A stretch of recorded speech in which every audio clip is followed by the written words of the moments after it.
अनुसूचित जनजाति अनुसूचित जाति छात्रावासों में अधीक्षकों की मनमानी जारी। जय आदिवासी युवा शक्ति जयस ने सीएम के नाम एसडीएम को दिया ज्ञापन और कार्रवाई की मांग की। नमस्कार, इंडिया न्यूज दर्पण में आपका स्वागत है। खबर रायसेन से, जहां रायसेन जिले के सलवानी में आदिम जाति कल्याण विभाग के द्वारा संचालित छात्रावासों में नियुक्त अधीक्षकों के द्वारा की जा रही मनमानी पर लगाम लगाने तथा अनियमितताओं में संलग्न अधीक्षकों पर सख्त कार्रवाई किए जाने की मांग को लेकर मैदान में उतरे। जय आदिवासी युवा शक्ति जयस बुधवार को मुख्यमंत्री के नाम एसडीएम हर्षल चौधरी को ज्ञापन सौंपा तथा कार्रवाई की मांग की। जयस के जिला अध्यक्ष विजय पटेल बरसते पानी में सैकड़ों बच्चों के साथ एसडीएम को ज्ञापन देने पहुंचे, जिसमें उल्लेख किया है कि रायसेन जिले के लगभग समस्त अनुसूचित जाति अनुसूचित जनजाति के छात्रावास भ्रष्टाचार की भेंट चढ़ चुके हैं। छात्रावासों के अधीक्षक शासन के नियम कायदों के ठेंगा दिखा रहे एवं मनमानी कर शासन के दिशा निर्देशों की धज्जियां खुलेआम उड़ा रहे। आधी पकी जली हुई रोटी भी उस गेहूं की जिसमें घुन लगा हुआ रहता है, उसका आटा बनवा कर दिया जाता है। सब्जी दाल वो अत्यंत पतली रहती है। नाश्ते में सिर्फ प्रति दिवस पोहा दिया जाता है। साथ ही फटे पुराने चादर, पलंग टूटे हुए, इस तरह के व्यवस्थाओं में छात्र छात्रावास में पढ़ने को मजबूर हैं। ज्ञापन में बीते दिनों सलवानी स्थित छात्रावास में अधीक्षक के द्वारा की गई मनमानी व मासूम बच्चों के साथ मारपीट किए जाने की घटना का भी उल्लेख किया गया।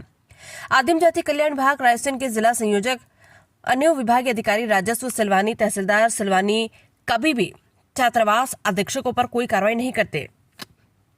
2 माह में 2 बार छात्र अधीक्षक की शिकायत कर चुके हैं। यदि इस बार उक्त अधीक्षक पर कार्रवाई नहीं हुई तो जयस छात्रों के साथ प्रदर्शन करेगी। ये भी मांग की गई कि आदिवासी बच्चे के भविष्य के साथ खिलवाड़ करने वाले जिम्मेदार अफसरों पर ST/SC एक्ट के तहत कड़ी कार्रवाई की जाए। ज्ञापन में कहा गया कि जयस मांग करता है कि दोषी अधीक्षकों को बर्खास्त करो, नहीं तो प्रदेश भर में जन आंदोलन होगा। अब केवल जांच नहीं, कार्रवाई चाहिए। जिम्मेदारों को जेल भेजो। इस मौके पर बड़ी संख्या में छात्र व जयस कार्यकर्ता मौजूद रहे। रायसेन से जसवंत सिंह साहू की रिपोर्ट। हाँ, तो ये क्या है, आप लोग इकट्ठे हुए ज्ञापन दिया है आज? भूसी सब्जी मिलती है। हाँ। 15 अगस्त के दिन पूड़ी भी कर्री में लेंदी। हाँ। और भाई साहब का केस में भाई साहब से बोलते हैं, भाई साहब नुकाया करो, तो भाई साहब बोलते हैं जहाँ चक्की पे जाते हैं तो उधर से ही पिसवा के लेके जाते हैं। हमने एक बार बोला भी था भाई साहब से, भाई साहब इससे नुकवाते क्यों नहीं? भाई साहब बोलते हैं नुकवाते हैं, फिर भी उन सब्जी में रोटी में कीड़े मकोड़े आते हैं और मेनू के हिसाब से खाना भी नहीं मिलता। बोर्ड टूटे फूटे, साफ सफाई भी अच्छे से नहीं होती है और बोर्ड टूटे हैं। मुझे एक बार करंट भी लगा था तो मैंने सर से बोला था, सर जी बोलने लगे, सर जी ने कोई ध्यान ही नहीं दिया उन बातों पे। इंद्रराज कहाँ का बेटा? किस बात को लेकर ज्ञापन दिया? आप लोग यहाँ इकट्ठे क्यों हुए? खाना में कीड़े मकोड़े मिलते हैं। हाँ। खाते नहीं है, सल मारते हैं, चैथी पे चांटा ही मारते हैं सर जी। खाना नहीं खाते हो तो? हाँ, कीड़ा मीड़ा मिलते हैं। कहाँ पे? गांधी आश्रम। गांधी आश्रम में? हाँ। और रहने की व्यवस्था ठीक है आपकी? मच्छरदानी नहीं है। हाँ। न तकियों में खोल। हाँ।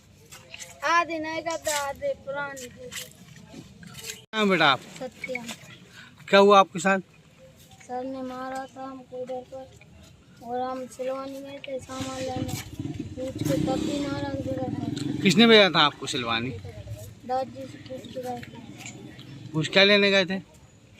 मंजन लेने। अच्छा, फिर क्या हुआ? फिर सर ने हमको मारा। स्कूल में साफ सफाई रहती है आपके? नहीं। हॉस्टल में? नहीं। नहीं।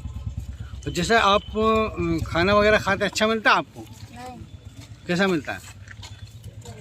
खराब मिलता, कीड़े मकोड़े आते हैं उसमें। पोहा में भी कीड़े मकोड़े थे। अच्छा, तो आपने कभी शिकायत नहीं की? की थी। किससे? सर से।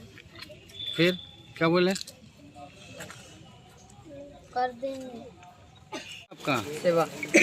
शिवा, क्या दिक्कत है, आप लोग यहाँ इकट्ठे हुए हैं आज? हमारे स्कूल में टीन टूटी हैं और उसमें टेबलों में जंग भी लगी हुई है और 2 टीचर हैं वो पढ़ाते भी नहीं हैं। हाँ। और इस जैसे आप जहाँ रहते हैं हॉस्टल में, खाना वगैरह अच्छा मिलता है आपको? खाना वगैरह कीड़े मकोड़े मिलते हैं उसमें हाँ घुन मिला रहता है पिसी में, वो ही पिसवा कर खिला दिए जाते हैं। हाँ। और एक बार हमने सर से बोला था तो वो बोलने लगे तुम उसमें प्रधानमंत्री मत बनो। आपसे क्या बोलते हैं? प्रधानमंत्री मत बनो। जी। अच्छा, कितने टीचर हैं आपके? हमारे इधर 2 टीचर हैं। और बच्चे कितने होंगे उसमें? 110। अच्छा, 110 बच्चों के बीच में 2 टीचर हैं। अच्छा पढ़ाते हैं दोनों? सही नहीं पढ़ाते, क्या नहीं पढ़ाते? कभी कभी पढ़ाते ही नहीं वो तो। कौन कौन है टीचर? जी, नाम पता है टीचरों? एक का नाम पार्वती निकेटर हाँ और अंकिता सोनी, हाँ। 2 ही।